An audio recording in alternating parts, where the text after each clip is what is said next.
Are we reaching the peak in energy demand? Is West Texas in the Permian the arbiter of oil pricing globally? What factors truly affect the prices of oil? In this second Energy Symposium of the year, we will discuss the oversupply of crude oil, attempts to keep the prices stable, and the complications that arise in this matter.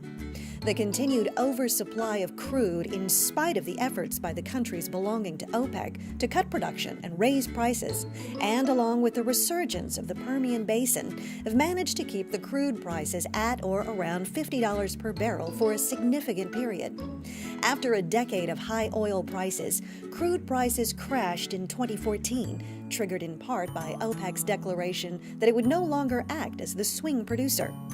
Prices have stayed low since then, prompting many in the industry to suggest that lower for longer is the operational mantra.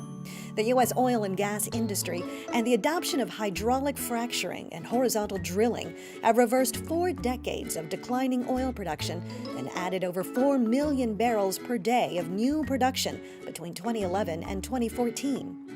The continued improvements in technology over 3 years cut drilling costs by 1/3, and with drilling activity reaching half their pre-2014 values, by 2016, oil production in the U.S. has slowly started to increase after initially falling by almost 1 million barrels per day because of the price crash in 2014. While oversupply dominates the supply side, the demand side for oil, dominated by its use for transportation, looks somewhat challenged. The recent announcements by France to phase out all gasoline and diesel engines by 2040, and Great Britain to ban the sale of new petrol and diesel cars from 2040, along with announcements by Tesla, Volvo, VW, and GM to boost affordable electric vehicles, threatens this demand pull for crude oil. Bloomberg report forecasts that electric vehicles will account for more than half of all new light-duty vehicle sales globally by 2040 and displace 8 million barrels per day of transport fuels by 2040.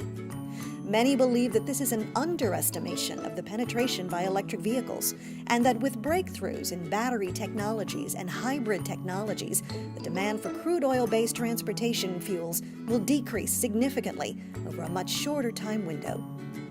Join us on the 14th of November in the UH Student Center South at 5:30 p.m. for an intriguing discussion with our panel of experts.